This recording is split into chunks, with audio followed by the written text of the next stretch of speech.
Governor Florio, to begin, why did Hillary Clinton lose this election? So many people thought it was hers to win. Well, I think it was an underestimation as to the hostility that's out there in a lot of the areas, that people have some awareness that people were unhappy, but I just don't think it was a full appreciation of the magnitude of the unhappiness. Was it a revolt, Governor Kean, against the status quo? Did Donald Trump successfully pitch himself as an outsider, someone outside the Beltway, and that's what America was looking for? Yeah, it was a change election. I mean, people wanted a change. When he talked about draining the swamp of Washington, people said, yeah, that's what we want to do too. So it was very much, as long as you could position yourself as a candidate of change and your opponent the candidate of the status quo, then that was what the electorate was looking for, and he did that very successfully. Governor Florio, would you say that Hillary Clinton just couldn't tap into the Bernie Sanders appeal, the populist appeal? She just failed to do that after the primary when she moved into the general election? Well, I would say, I mean, if Bernie Sanders had been the candidate, I mean, he would have been savage socialist. So I'm not sure his answer would have been any better than hers as an alternative candidate. I just think we're dealing as a society with very complex issues. They're very difficult to explain in short bursts.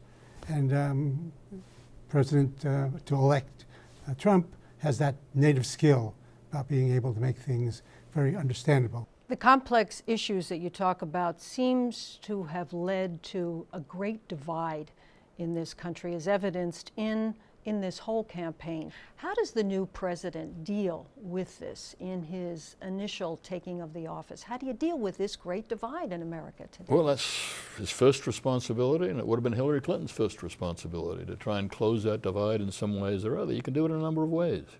You can do it for your appointments. You can appoint some people who didn't necessarily agree with you on every issue and maybe they even didn't support you, put some Democrats there. You can do it through issues. Issues that appeal across the line. For instance, if he starts off with infrastructure reform, infrastructure is something everybody wants. So you can put together a bill in Congress probably that's bipartisan. It's going to be supported by everybody. Maybe tax reform the same way. So you can do it through those kind of issues. You can do it through your presence. You're talking to the American people. He's already talked already, and I think he's had a good start. And now you go into things like your State of the Nation speech. That can be conciliatory. It can reach out to people. You can make groups that are really fearful, less fearful by the things you say. I mean, there are a number of ways you can do it, and I hope he'll use all of them, frankly. When it comes to those issues, Governor Florio, how will the Democrats in Washington now, do you think, work with the new administration in control of both the executive and the legislative branches of government? Well, I think you've seen already President Obama, Mrs. Clinton, all of the Democrats have expressed a willingness to give the president time. The difficulty is that much of the support that he got was from people who don't see any virtue in compromise, don't see any virtue in trying to be moderate. So to the degree that President Trump is a deal maker by nature, he's going to be dealing with people who don't make deals, people who are very much committed to extreme positions. That's going to be difficult there. So if you look into your crystal ball, what do you see ahead in a new Trump administration? Well, it depends on so many things we don't know about. Know which issues he's going to put first on his agenda. We don't know what he's going to say to the country when he starts out. All these things fit into a picture. And if you do them right, the country's going to accept them. If you do them wrong, you may end up with a very angry administration. Most people think President Obama made a big mistake by starting right off with health care, by ramming it through the Congress on a partisan vote, and then going into trench warfare for the next 6 years.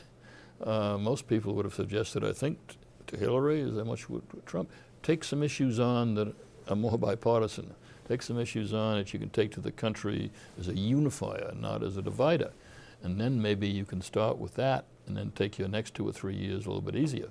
And on the Democratic side of this, Governor Florio, how will the party now reflect on what's happened and how the American people have spoken? In many respects, it's going to be President Trump who sets the Democratic agenda.